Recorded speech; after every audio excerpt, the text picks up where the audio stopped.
All right, gamers, take a seat. We got a lot to talk about. Jagex have completely changed the rewards for Varlamore Part 3. Originally, I wanted to talk about the Magic Best in Slot reward space in general and how it's in a bit of a rut in old school RuneScape. While I still absolutely believe that this is the case, and I will explain why towards the end of the video, let's take a look at some of these new rewards. These rewards are from the new Delve boss coming in Varlamore Part 3. Osto-Ayak, probably butchered the pronunciation. You fight the boss, it gets harder, it goes deeper, and then you do it all over again.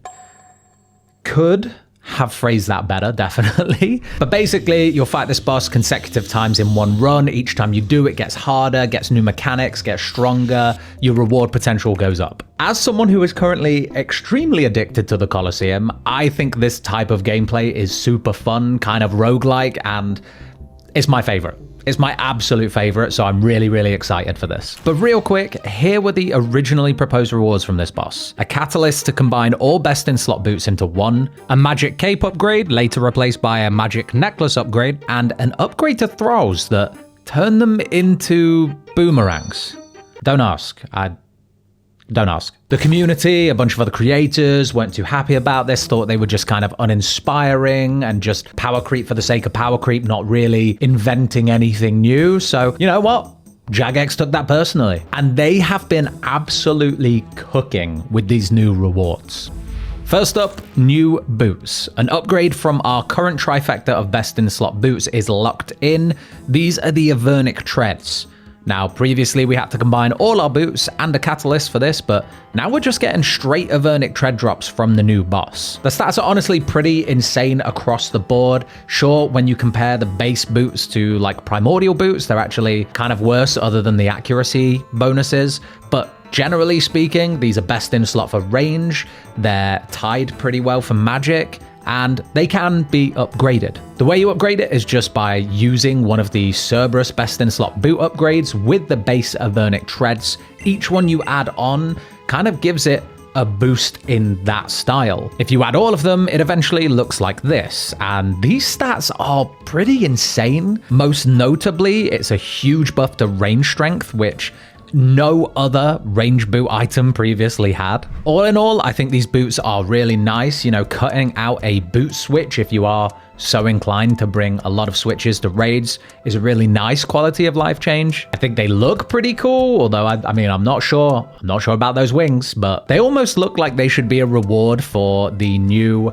final Grandmaster Vampire questline we're getting at the end of this year. Anyway, we could sit here, we could talk boots, but honestly, the next two rewards are the ones that I think most people are either extremely excited for or are totally against. So we have the Eye of Ayak. This is a one-handed staff that, first of all, can we appreciate how it looks? It looks insane. Whoever designed this, the art style at Jagex, they need a raise, man. This looks great. So the Eye of Ayak is a fast-hitting charge staff, first of all, but we'll get onto the charges in a second. It's designed to fill the kind of power gap between a Sanguinesti staff and a Shadow. And let's look at the stats, because these are pretty impressive.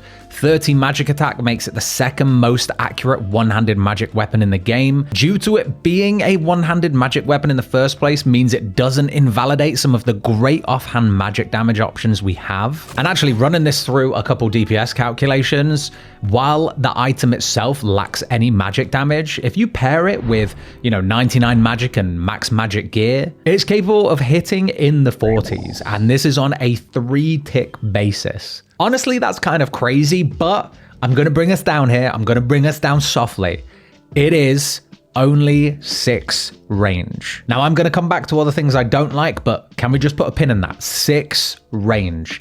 Not good. It also has a special attack, and the special attack uses 100% of the weapon's special attack energy to double accuracy and increase your max hit by 30%. Any damage you then deal with the special attack reduces the target's magic defense, not magic level, magic defense, on a 1-to-1 ratio. Okay, that's the Eye of Ayak. That's the summary. Let's talk about it. We're not too fussed about the stats because it doesn't need to have magic damage. It's one-handed. It pairs really well with everything. So let's talk about the attack speed, the range, and the special attack. So the attack speed is probably going to remind everyone of the blowpipe, and people are probably going to make comparisons to call it a magic blowpipe, but I don't think that is accurate. It is fast. It will be great on, generic Slayer tasks, in the Nilo room at Theatre of Blood, in the Baba puzzle room at the Tombs of Amaska. And generally speaking, it does do a lot of damage. So even against bosses like Zulrah, this would be fantastic. But weapons with faster attack speeds are generally more difficult to use to their full potential. If you're not attacking every 3 ticks, you're not using this weapon as well as you could be. That one's a skill issue. That one is a skill issue. But really, the fast attack speed is mostly disadvantaged by its lack of range. So it's got a 6-tile range. Sure, you could slap it on long range, get an extra 2 tiles out of it, making it an 8-range weapon, but at that point, I'm starting to wonder whether the Sanguinesti staff is just better all around. Now, I really, really like what Jagex are going for with the special attack. The 2 special attacking weapons we currently use when we want to increase the effectiveness of magic is Circle and a Cursed Scepter.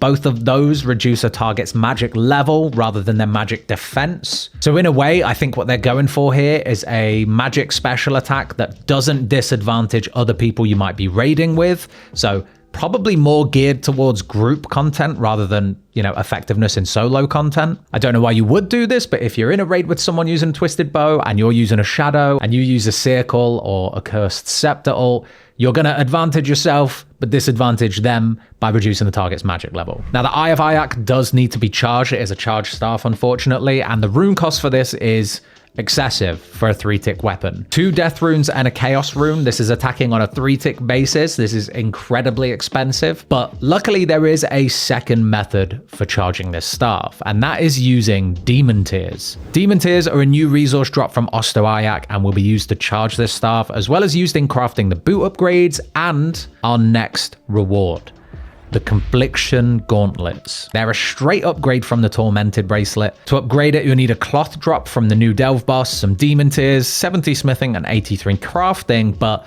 compared to the Tormented Bracelet, you can expect double the accuracy, an extra 2% magic damage, and most importantly, a new passive effect. When you splash with the gauntlets equipped, your next magic attack of the same type against the same enemy will roll accuracy twice. Okay, that's kind of nuts. That's like a little built-in fang passive when you do miss, and it's hard not to let your mind wander about all the applications this could be used on. A quick one for PvP: if you miss your first freeze, your second one is most likely to land, so this could be used really well for escaping a PKer or, killing someone as a PKer. I can see the Wilderness Hardcore Iron Man absolutely hating this one. It also greatly buffs magic all around the board. I know that Jagex have kind of said that this was designed to not really affect the Shadow, but I just don't think that's the case. There are plenty of places that the Shadow is relatively inaccurate at, so the accuracy buff is insane, but of course it's going to make a bigger difference towards the kind of earlier to mid-end of magic weapons. So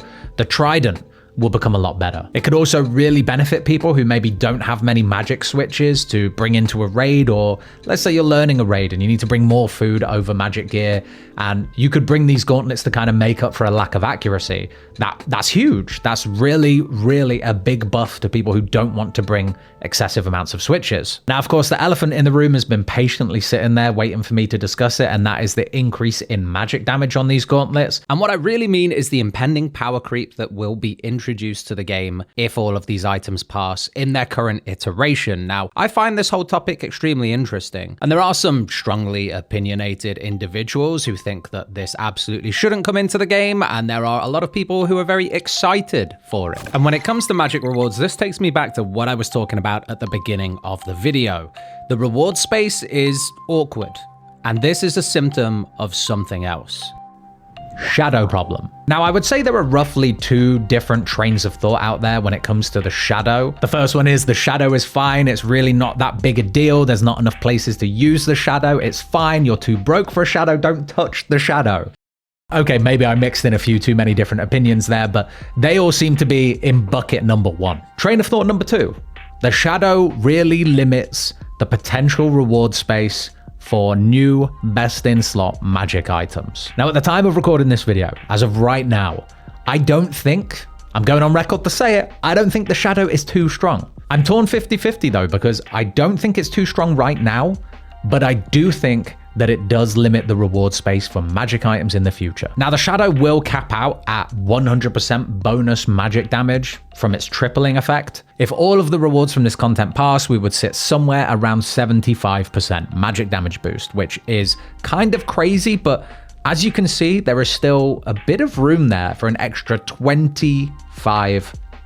So anytime any new best in slot magic equipment is introduced with more magic damage, the Shadow benefits as a result. And because of the way magic works and the Shadow works in general, anywhere that you can use magic, the Shadow is probably going to win out over anything else. And I can already hear the comments saying, well, why is that a problem? Well, I think it's mostly because if you look at what Jagex are doing in the reward space for both melee and ranged, they're expanding side upgrades to fit different weaknesses, different styles, different type of boss defenses. You know, the Scythe, for example, it's incredible, it's a great weapon, it's very expensive. Sure, it can be compared to the Shadow. However, you wouldn't use the Scythe everywhere you would traditionally just use melee. And same for the ranged mega rare. You wouldn't use the twisted bow anywhere you would generally use ranged. They have specific purposes and they fit specific needs. The Shadow is just kind of a one size fits all against anything that is remotely weak to magic. And hey, even if it's not weak to magic,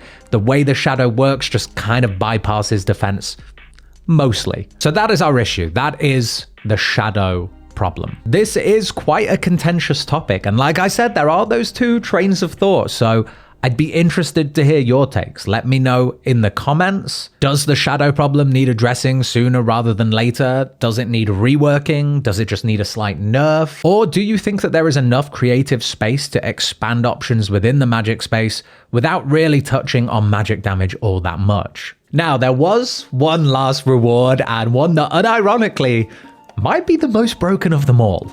The Demonic Digger. Hell yeah, baby, the Demonic Digger, okay. So we're gonna be getting a drop from this new Delve boss that you combine some demon tears, a spade, and this drop with, and you get the Demonic Digger. This bad boy just instantly processes any farming actions that you would use a spade for. So listen, I might have this completely twisted.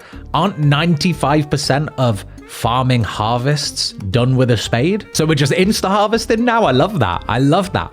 Farming for me anyway is probably the second worst skill in the entire game. So hey, this makes it a whole lot better. I think anyone out there who's not too happy about this is probably an Iron Man or some sort of restricted account where they think it makes it too easy. I don't know. I love this. I love it so much. If you want the spade in game though, we have to rally together. Jagex have to know. So drop a like on the video, maybe leave a comment.